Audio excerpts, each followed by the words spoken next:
comprendre les notions actifs, passifs et capitaux propres du bilan.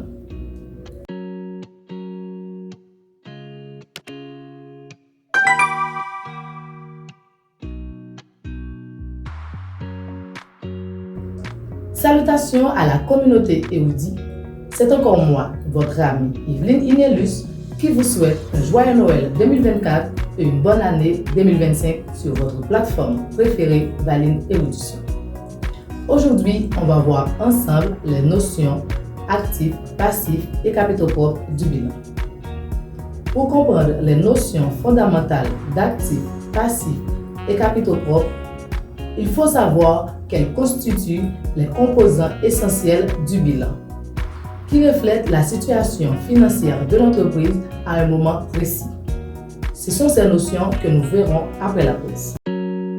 Bienvenue sur Valine Érudition. Ici, nous plongerons dans les méandres fascinants de la connaissance, explorons un univers vaste et diversifié de sujets. Que tu sois passionné par l'histoire, la science, la culture ou la philosophie, cette chaîne est ta passerelle vers une exploration intellectuelle enrichissante. Attache ta ceinture pour des voyages captivants à travers les idées, les découvertes et les réflexions qui façonnent notre monde. Valine Érudition est bien plus qu'une simple chaîne. C'est un lieu où la curiosité est encouragée, où les esprits s'aiguisent et où l'apprentissage devient une aventure passionnante. Prépare-toi à élargir tes horizons, à découvrir des faits étonnants et à t'émerveiller devant la complexité et la beauté du savoir. Abonne-toi dès maintenant et fais partir de cette communauté dédiée à l'érudition, où chaque vidéo est une invitation à approfondir notre compréhension du monde qui nous entoure.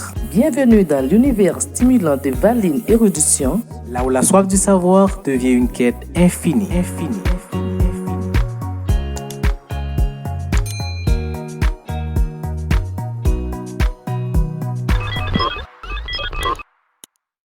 Me voici de retour après la pause. Vous savez que la meilleure manière de rester connecté avec nous, c'est de vous abonner et activer la cloche de notification pour ne rien manquer à nos prochaines vidéos. Pour entamer notre cours, on va commencer avec le premier point qui est les actifs. Les actifs représentent ce que l'entreprise possède et qui a une valeur économique, c'est-à-dire des ressources que l'entreprise contrôle et qui peuvent générer des avantages économiques.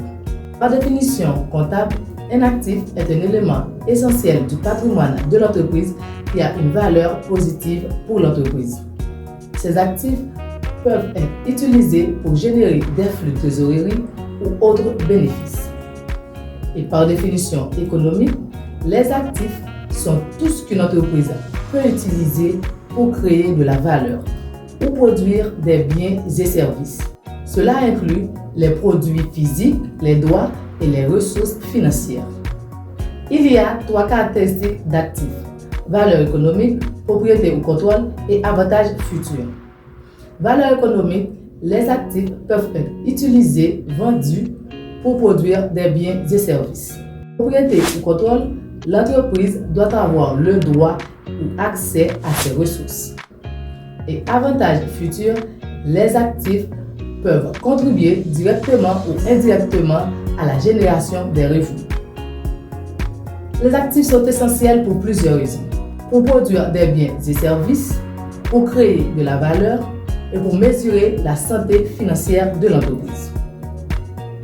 Pour produire des biens et services, les machines, les équipements et les stocks peuvent être utilisés pour fabriquer les produits et pour les vendre. Pour créer de la valeur, un brevet peut être utilisé pour protéger un produit innovant en garantissant des revenus. Mesurer la situation financière de l'entreprise. Une entreprise qui possède des actifs diversifiés et bien gérés a plus de chances d'être rentable. Il y a 2 grandes catégories d'actifs: les actifs courants ou encore actifs à court terme et les actifs non courants ou actifs à long terme. Les actifs courants ou actifs à court terme, ce sont des actifs utilisés, produits ou convertis en liquidité dans un délai d'1 an, tels que les trésoreries, l'argent disponible en caisse ou sur le compte bancaire, les créanciers, sommes dues par les créanciers, compte client, sommes dues par les clients pour les ventes réalisées. Et il y a stock de marchandises, ce sont des matières premières ou des produits finis destinés à la vente. Et il y a les charges payées d'avance. Les charges payées d'avance sont des achats effectués par l'entreprise et qui n'ont pas encore été consommés. Prenons par exemple une entreprise qui a un exercice qui commence le 1er janvier et qui se termine le 31 décembre.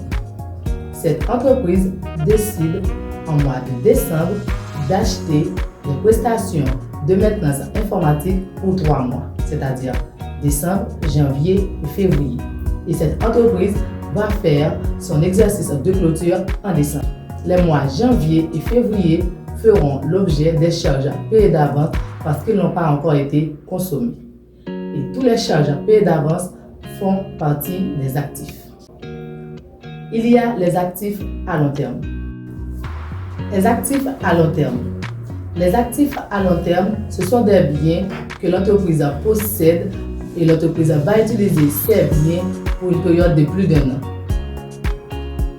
Les actifs à long terme, ce sont les immobilisations corporelles, les immobilisations incorporelles et les immobilisations financières. Les immobilisations corporelles, ce sont des actifs de substance physique qui peuvent être utilisés pour créer ou produire des biens et services. Prenons par exemple une boulangerie. Cette boulangerie va utiliser des équipements tels que des fours pour cuire le pain. Ce four-là fait partie des équipements et les équipements font partie des immobilisations corporelles. Les équipements, les bâtiments, les terrains, etc. Les immobilisations incorporelles, ce sont des actifs à long terme qu'on ne peut pas toucher, des substances intangibles, des substances qui ne sont pas physiques, on ne peut pas les toucher, mais qui procurent des avantages économiques futurs à l'entreprise. Et les immobilisations financières, ce sont des actifs financiers d'utilisation durable possédés par l'entreprise. Prenons par exemple 2 entreprises, entreprise A et entreprise B. Entreprise A achète des titres de placement de l'entreprise B et en retour, entreprise A attend des avantages économiques de l'entreprise B. Ces avantages peuvent être des dividendes. En résumé, les actifs sont des éléments essentiels, indispensables pour le fonctionnement, la croissance et la rentabilité de l'entreprise. Voyons maintenant les passifs. Les passifs représentent ce que l'entreprise doit à des tierces ou encore ce sont des dettes ou des obligations financières. Il y a 2 grandes catégories de passifs. Passifs courants ou passifs à court terme et passifs non courants, passifs à long terme. Les passifs courants font partie des dettes à rembourser dans un délai d'1 an. Ces dettes-là ne peuvent pas excéder 1 année. Exemple, paiement des fournisseurs, emprunt à court terme, salaire, etc. Paiement de fournisseurs. Prenons par exemple une entreprise commerciale qui achète des marchandises à crédit. Eh bien, à la fermeture de l'exercice, l'entreprise va devoir payer les fournisseurs avant de fermer son exercice pour l'année. Et l'entreprise doit aussi payer les salariés, les employés qui travaillent au sein de l'entreprise avant de fermer son exercice pour l'année.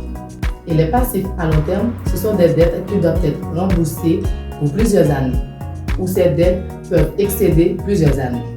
Exemple, des obligations ou des emprunts bancaires.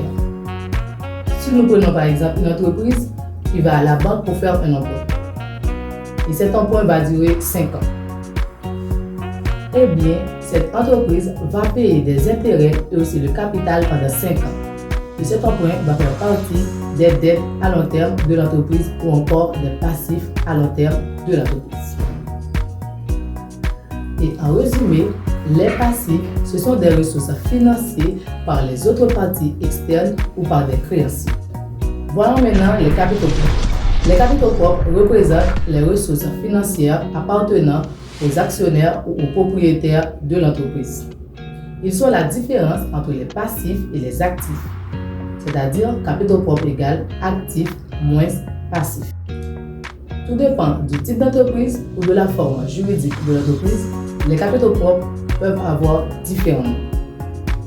Avoir des actionnaires pour les sociétés anonymes, avoir des membres pour la coopérative, avoir du propriétaire pour l'entreprise individuelle et avoir des associés pour les sociétés de personnes ou sociétés en nom collectif. Il y a aussi la composition des capitaux propres. Il y a le capital social, la réserve, le résultat net et autres produits. Le capital social, ce sont des apports que les investisseurs ou les actionnaires investissent lors de la création de l'entreprise ou des augmentations de capital. La réserve, ce sont des bénéfices des années précédentes non utilisés. Et les résultats, ce sont les bénéfices ou les pertes de l'entreprise pendant l'exercice. Et sous n'importe quelle forme, le résultat va influencer le capital de l'entreprise. Si l'entreprise a réalisé des bénéfices, le résultat va augmenter le capital propre. Et si l'entreprise a subi des pertes, le résultat va diminuer le capital propre. Les capitaux propres représentent les dettes pour l'entreprise. Parce qu'au moment de la création de l'entreprise, les investisseurs investissent dans l'entreprise. Si l'entreprise va être liquidée, avant d'être liquidée, l'entreprise va devoir rembourser les investisseurs. Voilà pourquoi les capitaux propres représentent les dettes pour l'entreprise. Les capitaux propres jouent un rôle essentiel dans l'entreprise, car ils absorbent les pertes de l'entreprise.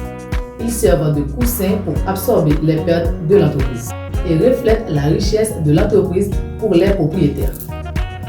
En résumé, les actifs sont financés par les passifs et les capitaux propres, c'est-à-dire les actifs sont ceux que l'entreprise possède, passifs représentent ceux que l'entreprise doit, soit à des créanciers, à la banque ou autres personnes, ou encore à des fournisseurs.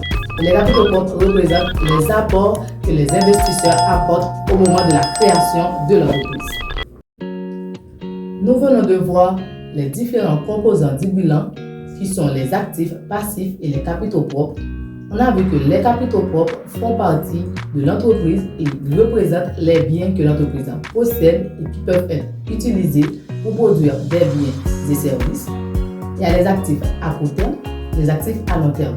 Les actifs à court terme, ce sont des actifs qui ne peuvent pas excéder une année, tels que la trésorerie qui montre l'argent liquide que l'entreprise possède, les comptes clients, les sommes dues par les clients pour les ventes réalisées, les stocks de marchandises, les matières premières pour produire des biens ou encore les produits finis destinés à la vente. Il y a les actifs à long terme tels que les immobilisations corporelles, les équipements, les machines, les terrains que l'entreprise possède. Les immobilisations incorporelles, ce sont des choses qu'on ne peut pas toucher, des preuves intangibles telles que des dividendes. Les immobilisations incorporelles font partie des actifs à long terme et ce sont des preuves intangibles, des substances non physiques qu'on ne peut pas toucher mais qui augmentent la valeur économique de l'entreprise. Et les immobilisations financières. Nous avons vu aussi qu'il y a les passifs qui représentent les dettes de l'entreprise. Il y a les passifs à court terme, c'est-à-dire les dettes qui ne peuvent pas excéder une année, telles que les achats à crédit des fournisseurs, il faut les payer, les salaires, il faut rémunérer les salariés, et les emprunts à court terme. Et les dettes à long terme, les dettes qui peuvent excéder une année, les dettes qui peuvent durer plusieurs années, telles que les emprunts à la banque, les emprunts pour 5-10 ans. On a vu que les capitaux propres représentent les apports appartenant aux actionnaires ou aux propriétaires de l'entreprise au moment de la création de l'entreprise. Les capitaux propres peuvent avoir plusieurs noms, dépendamment du type d'entreprise ou de la forme juridique. Et ces capitaux propres représentent les dettes de l'entreprise, car au moment de la liquidation de l'entreprise, il faut rembourser les investisseurs. Mesdames, Messieurs, c'était ce que nous avons pour vous aujourd'hui dans ce cours. Si cette vidéo vous a plu, n'hésitez pas de la partager avec vos amis, votre famille, des gens qui vous sont proches et activez la cloche de notification pour ne rien manquer à nos prochaines vidéos. Je vous dis à la prochaine.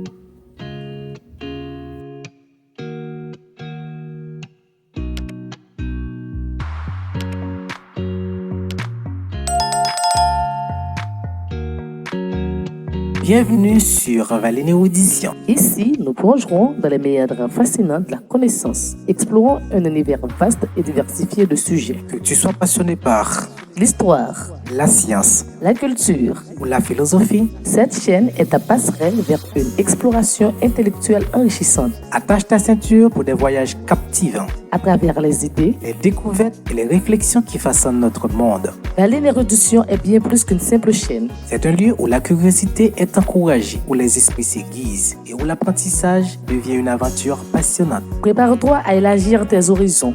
À découvrir des faits étonnants et à t'émerveiller devant la complexité et la beauté du savoir. Abonne-toi dès maintenant et fais partir de cette communauté dédiée à l'érudition Où chaque vidéo est une invitation à approfondir notre compréhension du monde qui nous entoure. Bienvenue dans l'univers stimulant de Berlin Érudition. Là où la soif du savoir devient une quête infinie.